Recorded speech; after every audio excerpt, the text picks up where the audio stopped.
சூர்யா சொல்லுங்க. எங்க இருக்கீங்க? வர லேட் ஆகுமா? ஆமா சூர்யா, எங்க சித்தப்பா வீட்டுக்கு வந்திருக்கோம். என்னாச்சு? எதுவும் பிரச்சனையா? மாமா நல்லா இருக்கார்ல? இல்ல இல்ல இல்ல, எந்த பிரச்சனையும் இல்ல. நாங்க எல்லாரும் நல்லா தான் இருக்கோம். உங்ககிட்ட கொஞ்சம் பேசணுமே. கொஞ்சம் சீக்கிரம் வர முடியுமா? பேசணுமா? எதுக்கு? ஓகே சூர்யா, வரேன். நம்ம ஹைவேல மேஜிக்கல் மல்டி கியூசன் ரெஸ்டாரண்ட் ஒன்று இருக்குல்ல, அங்க வாங்க, நம்ம அங்க மீட் பண்ணலாம். அப்புறம் நீங்க மட்டும் தனியா வந்தா நல்லா இருக்கும்னு நினைக்கிறேன். இல்ல சூர்யா, உங்க தங்கச்சியை நான் கூட்டிட்டு வரல, நான் மட்டும் தனியாவே வரேன். போயிட்டு வாங்க, என்னன்னு கேட்டுட்டு சொல்லுங்க. சரிம்மா.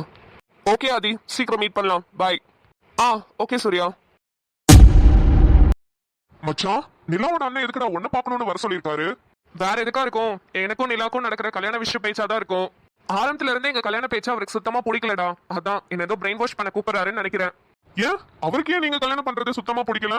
பின்ன கொஞ்சம் நஞ்ச பேச்சா அதுக்கு முன்னாடி அவரை பேசியிருக்கேன். ஒரு வாட்டி காசு கேட்டு எங்க வீட்டுக்கு வந்தப்ப ரொம்ப அவமானப்படுத்திட்டேன். நான் பண்ணது தப்புதான். அந்த டைம் ரொம்ப புரிஞ்சுக்காம காசு ஸ்டேட்டஸ்ன்னு பார்த்து அவமானப்படுத்தினது இப்ப இங்க கொண்டு வந்து நிக்குது. உனக்கே கல்யாணம் ஆகுமானே டவுட் இருந்துச்சு. கடவுளா பார்த்து ஒரு பொண்ணோட அப்பாக்கு ஹார்ட் அட்டாக் வர வச்சு உங்க 2 பேருக்கும் கல்யாணம் முடிச்சு வச்சாரு. இப்ப அதுலயும் ஒரு குழப்பமா? அட ஏன்டா நீ வேற, எனக்கே அவங்க அண்ணன் என்ன சொல்ல போறான்னு நினைச்சு பக்கு பக்குன்னு இருக்கு. சரி இரு, அவர் வெயிட் பண்ணிட்டு இருப்பாரு, நான் போய் பார்த்து பேசிட்டு வரேன். மச்சான் வருவியா? உயிரோட இருந்தா வரேன்டா மச்சான். ஒரு 1/2 மணி நேரம் நான் லேட் ஆச்சுன்னா என்னன்னு வந்து பாரு மச்சான், பார்த்தாம போயிடாதடா. எனக்கு என்னமோ நீ வரமாட்டேன்னு தோணுது. சரி போ, 1/2 மணி நேரம் கழிச்சு நீ வரலன்னா நானே வரேன். என்ன நடக்க போதோ, பக்கு பக்குன்னு இருக்கு. சரி மச்சான், வரேன்.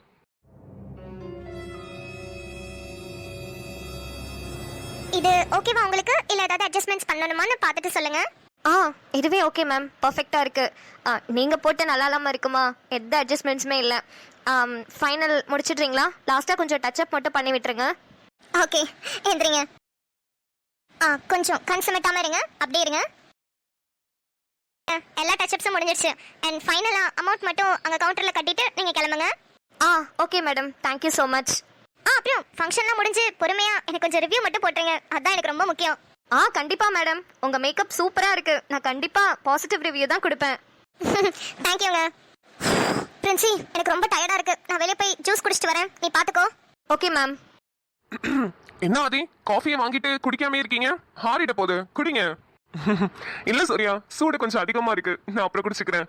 காஃபி சூடு அதிகமா இருக்கிற மாதிரியே இல்லையே, நீங்களே ரொம்ப சூடா இருக்கிற மாதிரி தான் இருக்கு.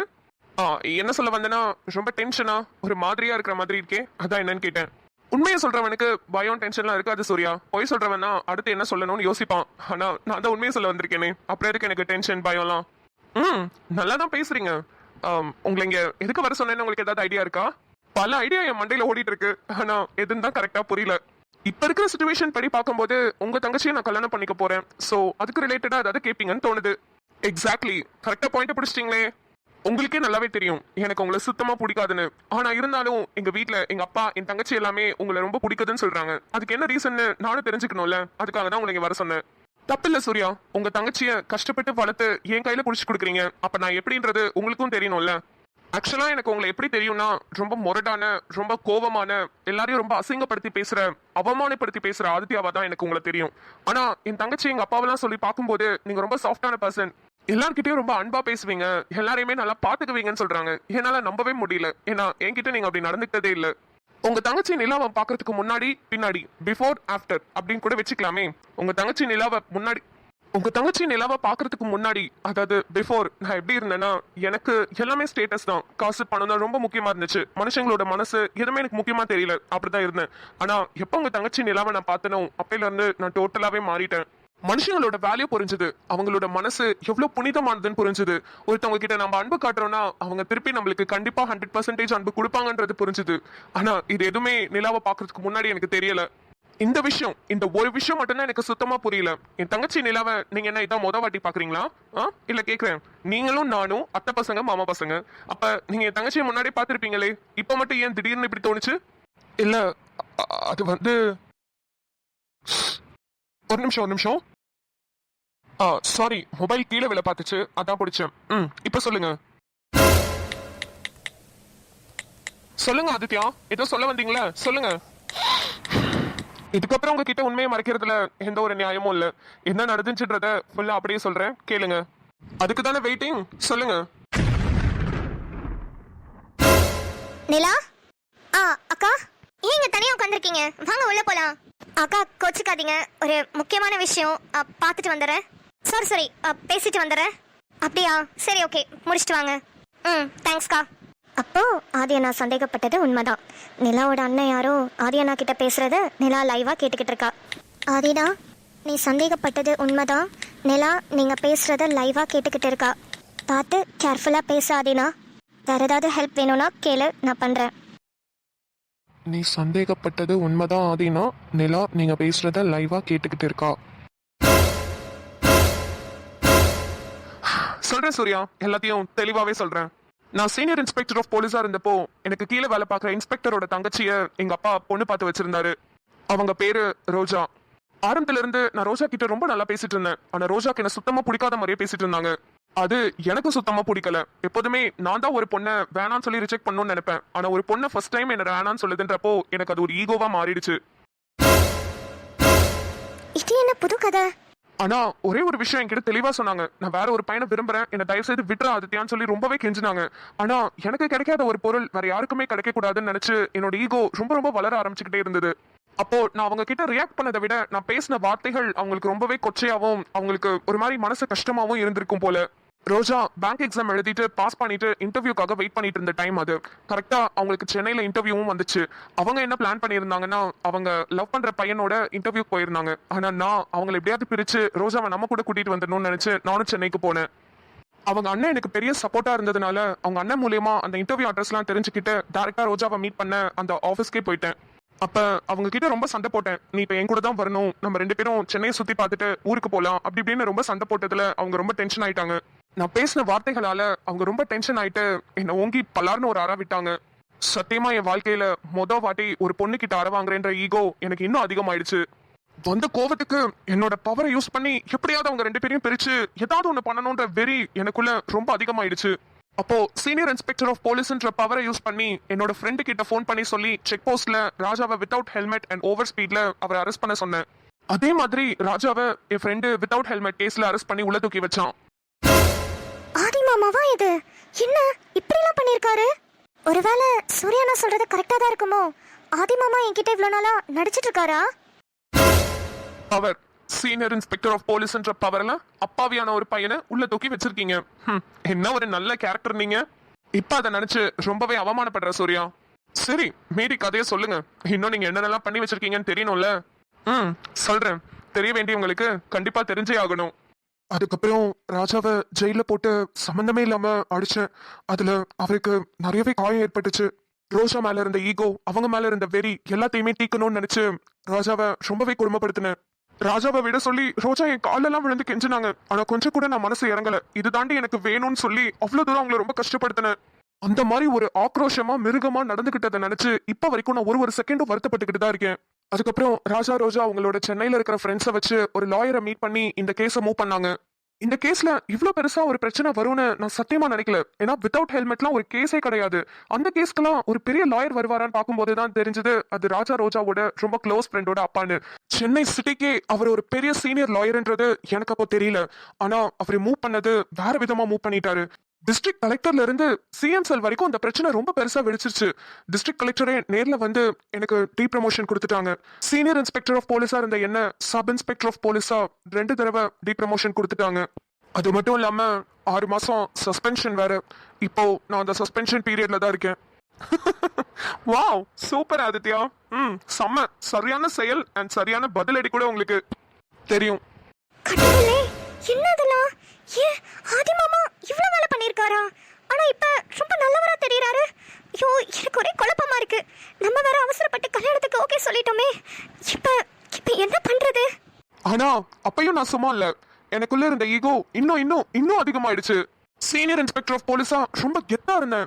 என்ன சப் இன்ஸ்பெக்டரா டீப்ரமோட் பண்ண வச்சதுனால அவங்க மேல இருந்த வெறி, அவங்க மேல இருந்த கோபம் இன்னும் அதிகமாயிடுச்சு. சூர்யா, நீங்க நினைச்சிருக்கலாம் நம்ம ஏதோ ஒண்ணு கேட்டா இவன சம்பந்தமே இல்லாம ஏதோ ஒரு கதை சொல்லிட்டு இருக்கான்னு. ஆனா இப்பதான் இந்த கதையில நிலா சம்பந்தப்பட்டிருக்கா. ஆனா இது வரைக்கும் சொன்னதை நினைச்சு நீங்க என் மேல ரொம்ப கோவப்பட்டிருப்பீங்க. இதுக்கப்புறம் நான் சொல்ல போறதை நீங்க கேட்டா என்ன கொலை பண்ணி சாவடிச்சா கூட அதுல ஆச்சரியப்படுறதுக்கு ஒண்ணும் இல்ல. நான் ஏங்க உங்களை கொலை பண்ண போறேன்? சொல்லுங்க, என்ன நடந்துச்சு? இவ்வளோ நேரம் நடந்த விஷயத்தை என்னால் காதால கேட்க முடியல. இதுக்கப்புறம் என்ன மாமா சொல்ல போறீங்க நீங்க? ஐயோ கடவுளே, இப்படி ஒரு கேரக்டரா நீங்க? எனக்கு இவ்வளோ நாள் தெரியாம போச்சே. டிப்ரெஷன்ல என்ன செய்யறேன்னு கூட தெரியாம லூசு மாதிரி ஒரு விஷயம் பண்ணேன். அதுலதான் உங்க தங்கச்சி இன்வால்வ் ஆனா. நானும் என் ஃப்ரெண்டும் சேர்ந்து ஒரு லாரி டிரைவர் கிட்ட பிளான் பண்ணி அவனுக்கு காசு கொடுத்து ராஜாவை ஆக்சிடென்ட் பண்ண சொன்னேன்.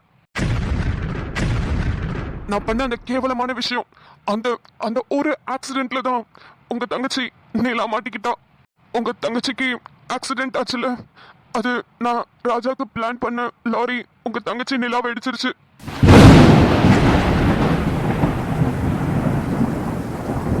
அந்த அந்த ஒரு ஆக்சிடென்ட் தான் என்ன இவ்வளவு தூரத்துக்கு மாத்திடுச்சு. அது சொன்னா கூட நீங்க நம்ப மாட்டீங்க. நான் ராஜாக்கு பிளான் பண்ணது உங்க தங்கச்சி நிலா மாட்டினது எனக்கு எவ்வளவு பெரிய குற்ற உணர்ச்சியா இருந்துச்சு தெரியுமா? அப்போ எனக்கு ஆக்சிடென்ட் ஆனது, என் கால் உடைஞ்சது, நான் நடக்க முடியாம என்னால படிக்க முடியாம போனது எல்லாத்துக்கும் ஆதி மாமா தான் காரணமா?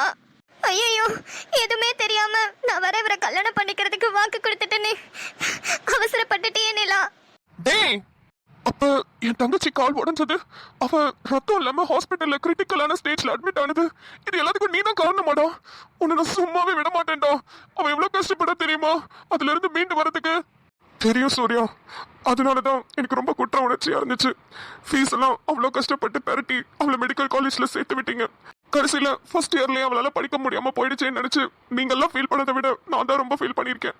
ஏன்னா நிலாவோட பேஷனே டாக்டர் ஆகுறதான்னு அவ அடிக்கடி சொல்லிட்டே இருப்பா. அவ கால் வலிக்குதுன்னு நினைச்சு ஃபீல் பண்ணதை விட காலேஜ்ல போய் படிச்சு எக்ஸாம் எழுத முடியலன்னு ரொம்ப வருத்தப்பட்டிருக்கா. ஒரு வாட்டியும் நிலாவோட முகத்தை பார்க்கும்போது, அவ கண்ணை பார்க்கும்போது எனக்கு அவ்வளவு குற்ற உணர்ச்சியா இருக்கும். என்னாலதான் உனக்கு இப்படி ஆச்சு நிலான்னு கத்தி சொல்லணும் போல இருக்கும். ஆனா அவ கண்ணை பார்த்து பேசுற அளவுக்கு தைரியம் எனக்கு இல்ல. அவ்வளோ நாளா ஸ்டேட்டஸ், பணம், காசு இதுதான் முக்கியம், இதுதான் வாழ்க்கைன்னு நினைச்சிட்டு இருந்தேன். நிலாக்கு எப்ப என்னால ஆக்சிடென்ட் ஆச்சோ அதுல இருந்து மனுஷங்களோட மனசை புரிஞ்சுக்க ஆரம்பிச்சேன். எந்த கேஸுமே இல்லாம என்னோட ஈகோக்காக ஒருத்தரை அரெஸ்ட் பண்ணி அவரை துன்புறுத்தி அடிச்சேன்னு சொன்னல, அந்த ராஜா வேற யாரும் இல்ல, உங்க தங்கச்சி ஓ நெகட்டிவ் பிளட் கிடைக்காம ரொம்ப கிரிட்டிக்கலான ஸ்டேஜ்ல கஷ்டப்பட்டுட்டு இருந்தப்ப பிளட் கொடுத்தவர் தான் அந்த ராஜா. ராஜா அண்ணனையா இவ்வளோ நேரமா சொல்லிட்டு இருந்தாரு இவரு? ஐயோ, எனக்கு பிளட் கொடுத்து எனக்கு எவ்வளவு உதவி பண்ணியிருக்காரு அந்த நல்ல மனுஷனை போய். ச்சே, ஆதி மாமா, இதை உங்ககிட்ட இருந்து நான் எக்ஸ்பெக்ட் பண்ணவே இல்லை. சூர்யா, நான் என்னோட உண்மை எல்லாத்தையுமே உங்ககிட்ட இப்ப சொல்லிட்டேன். இதுக்கப்புறம் நீங்க எடுக்கிற முடிவு எதுவா இருந்தாலும் நான் அதுக்கு தலைவணங்குறேன். நான் கிளம்புறேன் சூர்யா. போடா டேய், நீ யாரு என்ன உன் மண்டவாளம் தண்டவாளம் எல்லாம் என் தங்கச்சி நேராவே பாத்துட்டாடா. இதுக்கப்புறம் நான் என்ன முடிவு பண்றது? என் தங்கச்சி முடிவு பண்ணுவா. அந்த முடிவை கேட்டு நீ எவ்வளவு ஷாக் ஆகுறேன்னு நானும் பார்க்க தானே போறேன். இத்தனை நாளா நீ பணப்பை பிடிச்சவன், சரியான ஸ்டேட்டஸ் பாக்குறவன் மட்டும் தான் நினைச்சிட்டு இருந்தேன். ஆனா நீ ஒருத்தனை கொலை பண்ற லெவலுக்கு போயிருக்கன்ற, நீ எவ்வளவு பெரிய ஃப்ராடுன்னு இப்ப என் தங்கச்சிக்கு நேராவே ப்ரூவ் ஆயிடுச்சு. நல்ல வேலை வீடியோ கால் பண்ணி அவளுக்கு லைவாவே எல்லாத்தையும் ரெக்கார்ட் பண்ணி அனுப்பிச்சேன். ஒருவேளை நான் என் வாயால சொல்லியிருந்தா கூட அவன் நம்பியிருக்க மாட்டா.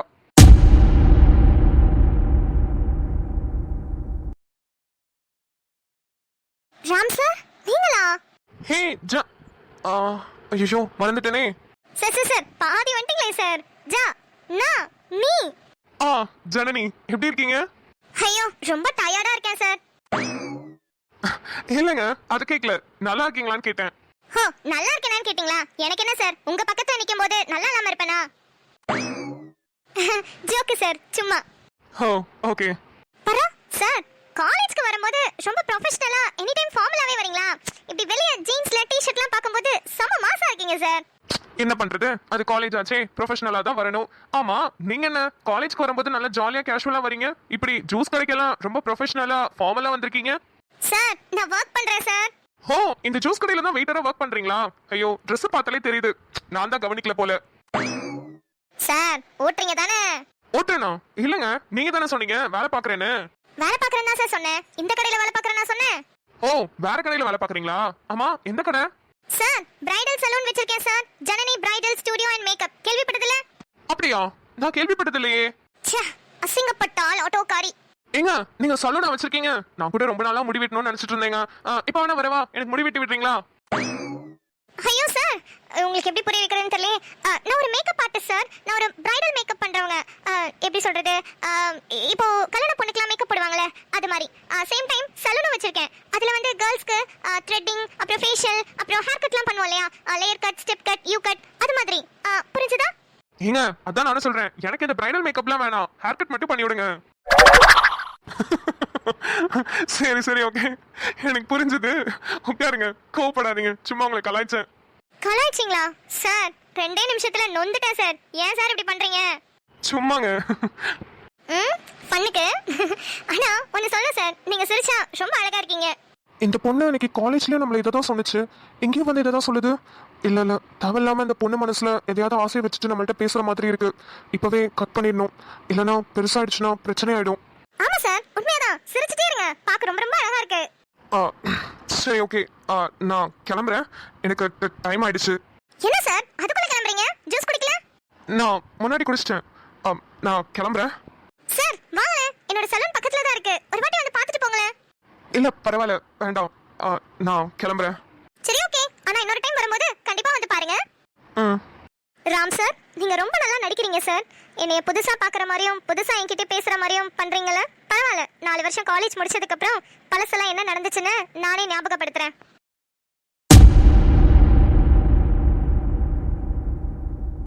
மச்சான் விட்டுருந்தா நானே வந்திருப்பேன். நல்ல வேலை நீயே வந்துட்ட. என்ன மச்சான் ஒரு மாதிரி இருக்க?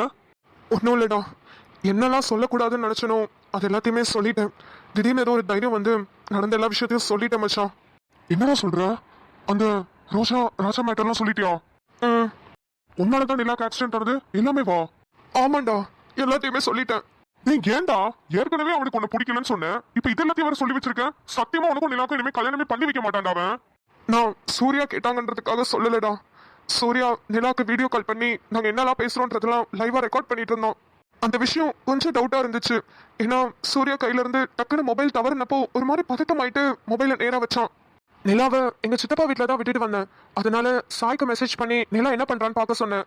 அப்போ நிலா வீடியோ காலில் என்னை பார்த்துட்டு இருந்ததை சாய் பார்த்துட்டு எனக்கு மெசேஜ் பண்ணி சொன்னான். ஏய், நிலா பாத்துட்டு இருந்தானா நீ இந்த விஷயத்த சொல்லிருக்கவே கூடாது. அப்புறம் எதுக்கு சொன்ன? இல்லடா, கல்யாணத்துக்கு முன்னாடி எப்படியாவது இந்த விஷயத்த நிலா கிட்ட சொல்லி ஆகணும்னு ரொம்ப நாளா நினைச்சிட்டு இருந்தேன். அதற்கான சந்தர்ப்ப சூழ்நிலை இதுதானே நானே முடிவு பண்ணிக்கிட்டேன். அதனாலதான் சொன்னேன். இதை விட்டா எனக்கு வேற நல்ல சான்ஸ் கிடைக்காது மச்சான். நிலாவை பார்த்து அவ கண்ணை பார்த்து எனக்கு இந்த உண்மையெல்லாம் சொல்றதுக்கு தைரியம் இல்லை. அட்லீஸ்ட் இது மூலியமா இந்த உண்மையில அவன் தெரிஞ்சுக்கிட்டால அது போதும். இனிமே நிலா என்ன முடிவு எடுக்கிறாளோ அதுக்கு கண்டிப்பா நான் ஒத்து போவேன். லூசா நீனு? ஏன் மச்சான் அப்படி பண்ற? சத்தியமா உன்னை வேணாம் தான் சொல்லுவா. அவ கால் உடைஞ்சது, அவ படிக்க முடியாம போறதுக்கு எல்லாத்துக்குமே காரணம் நீ தானடா. அப்ப எப்படி நான் உனக்கு கல்யாணம் பண்ணிப்பா? என்ன அவ வேணான்னு சொன்னா கூட பரவாயில்ல மச்சான். ஆனா நிலாவுக்கு கண்டிப்பா உண்மை தெரிஞ்சாகணும். இதை விட்டுட்டு கல்யாணத்துக்கு அப்புறம் உண்மை தெரிஞ்சு அவளுக்கு என் கூட வாழ்றதா வேணாமான்னு முடிவு எடுக்கிறதுக்கு பதிலா இப்பவே உண்மை தெரிஞ்சது நல்லது தானே. பைத்தியக்கார மாதிரி பேசிட்டு இருக்கா நீனு. சரி நீ முத வண்டியில இரு, அவன் ஏதோ வந்தா கிந்திர போறான். நம்ம முத கிளம்பலாம். இல்ல மச்சான், நீ போ, நான் கொஞ்ச நேரம் கழிச்சு வரேன். டேய் நீ போடா, என் மனசுக்கு ஒரு மாதிரி பாரமா இருக்கு. நீ போ, நான் கொஞ்ச நேரம் கழிச்சு வரேன். சரி, இங்க பக்கத்துல கிரவுண்ட்ல தான் விளையாடிட்டு இருக்கேன். ஏதாவது ஒண்ணுனா எனக்கு உடனே கூப்பிடு. ம் சரி மச்சான். அழுதால் கூட தீரா சுமையே காதல் தீய கருகும்